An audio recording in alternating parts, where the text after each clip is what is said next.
In the build-up to the Vendée Globe start, we are bringing you interviews with skippers so that you can find out more about their background.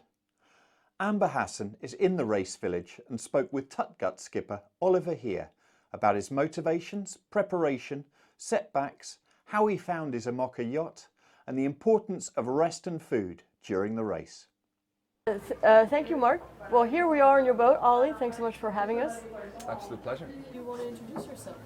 Yeah, sure. I am Oliver Heer, 36 years old, from Switzerland, from the Lake of Zurich. A landlocked country. Absolutely, landlocked country. I started sailing when I was a very small boy. I was 5 years old when I started sailing my little Optimist on the lakes.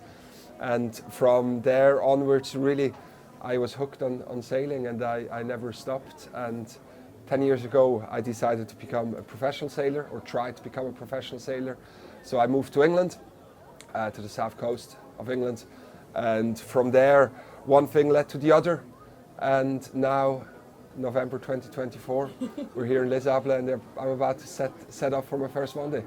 So I used to study international business and international management. I also went to Asia for 1.5 years to do some work there in Singapore, and I studied for over a year in Taiwan. I studied Chinese. And then that was when I started professional sailing also. I started to get paid on a race boat out of Hong Kong. But then I went back to Switzerland. I graduated from university. I started working in the private sector. And then very suddenly in 2014, my dad passed away. He was only 52 years old, and he basically dropped dead in the living room one evening. And I realized that I was subconsciously in the same career as he was. He flew to China multiple times a month on business, and I think he died basically from overwork. And I asked myself, do I really want to do the same and postpone my dreams and just sit in an office 60 hours a week, wearing a suit, working on a spreadsheet? That doesn't really interest me too much. And I think once you ask yourself this question, it's already too late. It happened. So I immediately put in my notice, put my suit into the wardrobe, got my oilies out, took my camper van and drove to England and tried to become a professional sailor. And the beginning was not easy. I lived in the car park of the marina for the first 7 months. That sounds familiar. No electricity, no running water. And I tried to make this dream reality, and it worked. And now we're here. So I'm a very happy boy. Yes, so it's actually a funny story. Alex's brother, David Thompson, he's one of my best friends in England. And when I used to be boat captain on private race boats, whenever I had to assemble a team together for an offshore race, quite often I would ask Dave to come on board.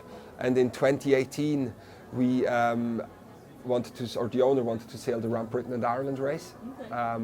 He wanted to win it, so he basically built a boat for the purpose of winning this race. And I had the task of getting a couple of professional sailors onto the boat. I brought Will Harris from Team Alicia onto the boat, and also David Thompson. And we did win the race overall. But then after this, I didn't know what to do, because I was like, look, and I spoke to David about it. I was like, David, I don't know what I want to do now, because I kind of reached the top of the private offshore race boat captain role. And I don't know what's next, and I'm an ambitious guy. And he's like, you know what, let me introduce you to Alex. He's just ramping up his campaign again, and I'm sure he could use another guy in the team. And then I met Alex for lunch, and we had a good chat, and 3 weeks later I was part of his team. It's such a game changer. I mean, it's my first Vendée Globe, but I feel like I've spent already many years in the IMOCA class and the circuit. On the one hand, the obvious bit is the sailing. I've done, I don't know, well over 50,000 miles with Alex on the boat.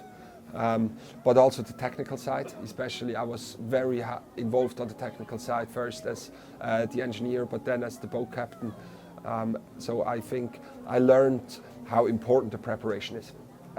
You win or you lose the Vendée Globe not during the race, but most likely due to a decision you made a year earlier in the preparation phase.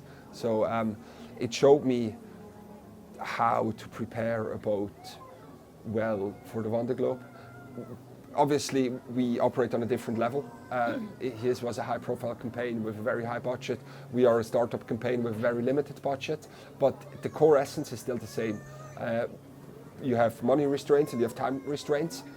We have both. Alex only had really the time constraint, but it's about making the right decisions to be here with a boat and a sailor that's ready to tackle the Vendée Globe. Yes, I mean, yeah, I kind of took a plunge into the deep end of the pool when I set up my Vendée Globe campaign. I would say, I mean, I did a lot of team crew sailing before, and then a lot of crew sailing and short-handed sailing with Alex. The short and the solo racing, it adds an extra layer of complexity to everything, and the risk is higher. The impact of a maneuver going wrong is higher when you're on your own on these kind of boats. But I'm quite glad, even though I see myself as quite a sociable person and I like to communicate and have people around me, I do also enjoy the solitude. So on the boat, on my own, when I get into the rhythm, the boat's my happy place, and I wouldn't be anywhere else. So I'm quite fortunate in a way that I do enjoy the isolation and sailing the boat on my own. You're alone, but you don't feel lonely. Exactly. I look at this also very intensely with my mental performance coach. We separate between being alone, which is a physical state, and being lonely, which is an emotional state. And once you separate this, it's much easier to deal with it. You'll never hear me talking about loneliness. I might talk about isolation, I might talk about being alone, but never loneliness, because I'm not alone. I'm not lonely. I have a team in the background, sponsors, social media followers, journalists, so I'm definitely not lonely. And like you mentioned, you know, when something goes wrong on your boat and you're by yourself, it's very complicated. And your journey to this moment has been a bit complicated with, you know, a rig failure and electronics failure. I mean, how did you tell us more about those experiences and how you dealt with those? Yeah, I mean, both experiences really, they came down to money constraints, budget constraints. The rig failure in the Transit Jacques Vabre was just very unfortunate. I think that could have happened to everyone. The electronics failure I had during the Transat CEC, where I basically rolled my boat over and had a complete blackout of my system. The batteries shut down and I wasn't able to restart them due to a shortage in the motherboard. Is that Is that due to water coming in? Well, no, they think it's due to violent motion of the boat in conjunction with condensation. So the water temperature when it happened was only about 6 degrees. Air temperature was about 7 degrees, so it was very cold. The batteries were at 60 degrees, so perfect conditions for some condensation, and the violent motion caused a water droplet to hit the circuit board in the wrong place. But funny enough, the battery issue in the refit before this transatlantic race, we had it on our list to change the batteries. And in a big meeting about the budget, we had to make trade-offs, and we said, you know what, let's swap the batteries in summer. And as Murphy's Law is, it was the batteries that caused it. So it was you know, on the one hand, a good reminder of how important it is to really make the right choices and do whatever you can to get the boat in the best shape. On the other hand, in a way, it also gave me a confidence boost because I was able to sail the boat with no electricity for 1,300 miles. I finished the race and I got my qualification selection for the Vendée. And even in the Southern Ocean, I will never be much further away than 1,300 miles from some sort of safe haven. So it gives me a lot of confidence that I can deal with whatever the race throws at me, because it doesn't get much worse than sailing in IMOCA with no electricity for almost 1,500 miles. So that means you were at the helm all the time? I was on the helm for about 18 hours a day, which wasn't easy. I had only a manual compass to steer by. I had paper charts. So I went down to back to the proper old school navigation. Thankfully, I have these skills to do this stuff. But what I did basically, I managed to rig up my engine battery, which is a motorbike battery, very small battery. I managed to kind of rig this into my boat system. So I used my solar panels and my hydro generator and wired them straight into this boat battery, and then the boat battery straight into my boat system. So while I had some sunshine, or while I was going more than 8 knots, I had basic amps to run the satellite system every now and then to download weather files or quickly text the shore crew. Or when it's sunny, I had option to turn on my autopilot and go to sleep for half an hour. But the moment there was a cloud or a bit of fog, because it happened off the banks of Newfoundland, a lot of fog, it took less than 5 minutes and I was out of battery again. So it was quite a tense moment. Where I'm sitting now, that's where I was sitting 18 hours a day, sailing my little boat towards New York. Your little boat, yes. Yeah. It's well, it's very impressive, and I can understand that it gives you confidence. But at the same time, don't you lose a little bit of trust in the boat? You know, when the pilot doesn't do exactly what you wanted to. Well, yes and no. The thing is, I knew. Well, while I was still on the boat, I didn't know what happened. Yeah. Thankfully, we were in Newport, so with a very good network of suppliers and not somewhere in the Caribbean. So we managed to get our batteries analyzed by a specialist immediately, and we then knew what happened. And you always have to try and pull the positives out of negative experiences. And my positive out of this was, thank God, we noticed this before the Vendée Globe. Right.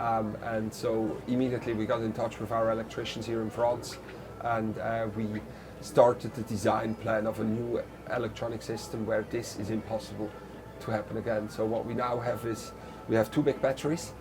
In theory I can sail the whole Vendée Globe with only 1 battery, no problem. And if ever 1 battery turns off, I do get an alarm, but my boat doesn't shut off. Okay. So I have complete redundancy there, and in a way I'm thankful it happened, because now we're in a much better position.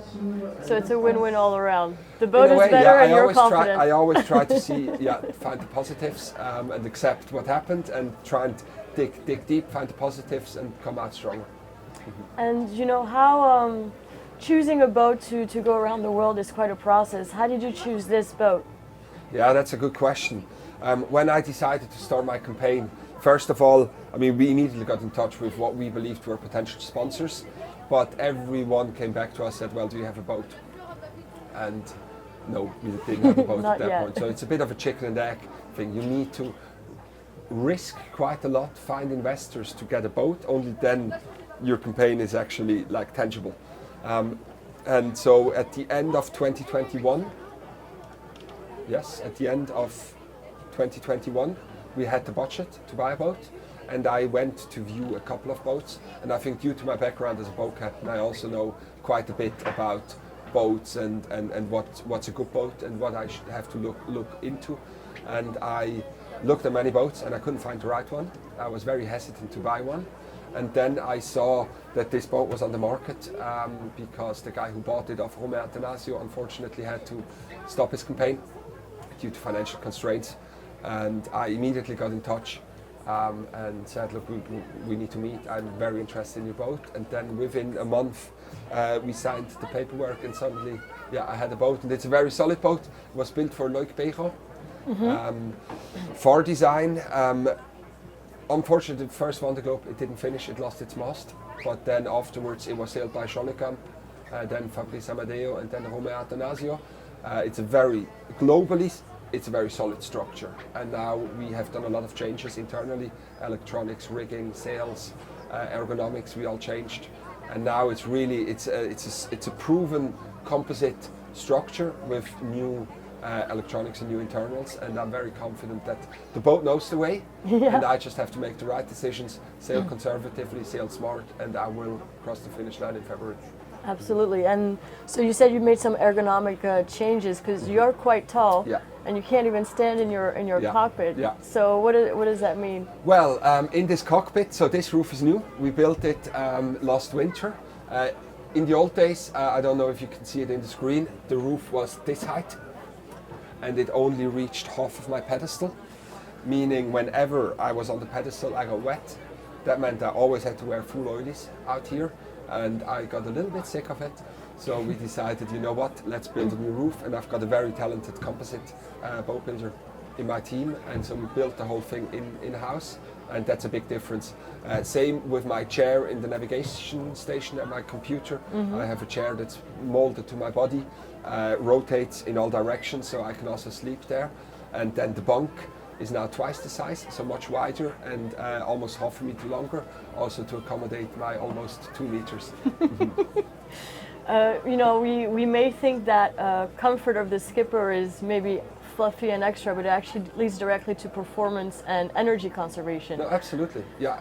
Physically as well as mentally.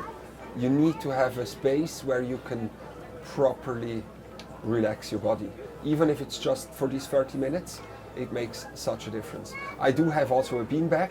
Every now and then when it's intense and I'm fully dressed up and I'm wet, I might just lie on my beanbag, but there are moments where it's quite plain sailing, calm sailing, and then having a warm sleeping bag, a comfortable bed, or a comfortable chair to sit in when I work on the computer is key. And so how do you sleep? What are your naps like? How many hours do you get a day? So I try to have at least 4 hours a day, average probably about 5 hours a day, but never more than 30 minutes in a row. Okay. And it takes about 5 days to get into this rhythm. But once you're in this rhythm, the body, it's amazing what the human body can do. The body gets used to it, and I don't feel overly tired. Okay. And I just end up having 8-10 naps of half an hour a day. Having said that, I have never done a long stretch in the Southern Ocean. Out there, it's highly likely that we'll do longer naps, maybe 1.5 up to 2 hours, because there's no traffic, the weather is much more stable.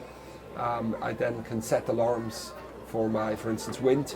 So whenever a variable changes, I do get an alarm, so it's not a sleep alarm that will wake me, but a performance alarm. And then I'll try and sleep a bit longer, but for the big part of the race, the standard is 30 minutes in a row. And so was that something that was difficult to learn, managing your sleep, and have you ever hallucinated because you were lacking so much sleep? I mean, if you sail double-handed and stuff, you already don't sleep much, but you might sleep 2 hours in a row. I am a person who doesn't need too much sleep. Also on land, I never barely sleep more than 6 hours, maximum 7 hours a night. So no, it didn't take me too much time to adapt to this, but every now and then it's important to realize when you're very tired. Hallucinations is one thing. It happened to me 2 years ago at the Rotterdam. I was sailing mid-Atlantic and I woke up after a 30-minute nap. I was very tired. I decided at 3 o'clock in the morning that I want to make myself a cup of coffee, and I made 2 cups of coffee because I was convinced that my boat captain was on the boat as well. And I went through the whole process of making 2 cups of coffee. I sat here in the cockpit, and then it dawned on me that I'm on my own because I kept holding these 2 cups. And these are the moments where you realize, okay, now sleep is more important than performance, and then you go to sleep you reduce your sail area and you go to sleep for 2 hours just to recover, because at some point it gets too risky. Yeah, you can start making mistakes and things like that. And what about food? How do you maintain energy on board with that? Yes, so it's quite an interesting challenge to pack the food for a Vendée Globe. We now did it in a way that I have a bag for each day. And the bags contain slightly different things depending on if I'm in a hot climate or a cold climate. But in average, I think we carry almost 5,000 calories a day. So in the warmer climate, it's 4,000. In the very cold climate, it's 6,000 a day. And it's about just consuming as many calories as you can, because I won't gain weight. I will lose weight. The question is how much weight I lose. So it's really it's also discipline, because the food is not very tasty. So it's a certain discipline, and having daily bags, it gives me the chance to measure my calorie intake quite well. If I always have half a bag spare at the end of the day, I know I have to eat a bit more. So that's how we do it. Yeah, I mean, so do you have any sort of guilty pleasures that you always have an appetite for? Because I imagine freeze-dried meals can get a little tiring. Yes. So mainly freeze-dried meals. I have some boil in the bag as well. But I do treat myself to things every now and then. So my big treat, which I have once a week, is I do an apéro. Okay. So I have crackers. I have some cornichons, some gherkins, some mustard, and some cured dried meat from Switzerland, and then I make myself a little apéro, and that's worth gold. But no wine? No wine, no wine, but it's good enough, an apéro. No, for sure. Okay, well, I think Your story is particularly inspiring because you don't have the traditional path that some of these sailors have. If you were to talk to maybe the younger generation of sailor who does want to potentially do a Vendée, what advice would you give them? That's a good question. You're absolutely right. I don't have the normal path like especially the French have with the Mini, the Figaro, the Class 40, and then the 60s. If anyone really dreams of doing the Vendée Globe one day or becoming a professional sailor, absolutely go for it. But don't underestimate the amount of work you have to put in. People always have this romantic view of someone that turns his hobby into a profession. It's hard work. The much easier path is to just be employed, do your 9 to 5 job and do the sailing in your free time. But if you absolutely want to reach your goal and go after it, do it. Work hard every day, and you never know. If you stick to it and you give your all into it, then anything is possible. Well, thank you so much for those words. Thank you very much. It was a pleasure.